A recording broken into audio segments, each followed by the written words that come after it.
You ever look at someone you love and feel like you're staring at a stranger? That was me, standing in the doorway of our bedroom, watching my wife, Diane, twirl in front of the full-length mirror. The dress she wore wasn't from any clearance rack. It was designer, glossy, tight, the kind of outfit you wear when you want to be seen. Her eyes sparkled, but not at me. They sparkled at her reflection. Wow! I said, leaning against the doorframe, forcing a smile.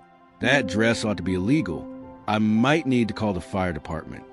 She didn't blink, didn't laugh, didn't even look at me. Flat as a brick wall, she said, adjusting her lipstick. You're always so dramatic, James. The chuckle I let out felt hollow. You know it's been 2 months. She turned slowly. 2 months since what? You know what? I stepped closer. Since we last connected. She snorted. God, James, not this again. And that's when I realized something. This wasn't just distance. It was disappearance. Maybe I just don't feel that way about you anymore, she said later that night. No screaming, no drama, just a quiet sentence that collapsed something inside my chest. Not shattered, collapsed like drywall behind fresh paint. I didn't argue after that. I didn't beg. I just waited. For months, I kept trying. Chinese takeout, flowers, compliments, conversations. But every effort I made was met with sarcasm or silence. I wasn't in a marriage anymore. I was in a house with someone who used to love me. At Murphy's Grill, I sat across from Mark Jensen, co-worker, friend, the guy whose sleeves were always perfectly rolled. She told me maybe she just doesn't feel that way about me anymore. I said. He leaned back. Ouch. Yeah. He took a sip of iced tea. What are you going to do? I don't know. Keep trying. He shook his head.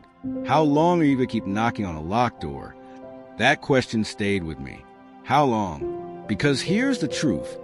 I wasn't asking for miracles. I was asking to be seen. And somewhere along the way, I stopped asking myself if I deserved better. That night, I opened our joint banking app. I wasn't snooping. I was drifting. $180. Eden Spa. $249. Belivo Boutique. $342. Skin Haven Med Spa. $120 facials every 10 days. In 8 days, she spent more on self-care than we spent on groceries. While I reheated leftovers alone. While I begged for scraps of affection. That's when something shifted. Not anger. Not jealousy. Clarity. She was investing in herself. Just not in us. And for the first time in months, I stopped thinking about winning her back. I started thinking about winning myself back. I booked a flight to Oregon, Cannon Beach. 3 nights. No discussion. When Diane saw my bags, she blinked. You didn't think to talk about this? You didn't think to talk about $340 at Skin Haven. I said calmly. Silence. I left. And when that ocean air hit my lungs, something uncoiled. I laughed again, surfing badly, burning marshmallows, talking about nothing and everything. For the first time in a year, I felt like James again. Not a husband begging, just a man breathing. On the 3rd evening, my phone rang. James, what the hell is going on with the card? I froze the account temporarily, I said. You can't just decide that. I can, I replied calmly, because I've been paying attention. She accused me of spying. I told her it wasn't revenge. It was rebalancing. And when I hung up, I felt something I hadn't felt in a long time. Control. When I got home, she had cleaned, cooked, lit candles, kissed my cheek in the morning. Suddenly attentive, suddenly affectionate. It was too perfect, like someone handed her a script. And then one morning, sitting in my Tesla with frost on the windshield, I remembered the camera logs. Motion activated, archiving automatically. I opened the footage. The week I was in Oregon, Monday, 9:43 a.m. There she was, standing at the door, waiting. A tall man in joggers approached. She didn't wait for him to knock. She stepped forward, wrapped her arms around his neck, and kissed him. Not a greeting, not an accident, a kiss that had history. My hand trembled, but I didn't scream. I didn't punch the dashboard. I just understood. By 9:20 a.m., I was in a glass office downtown.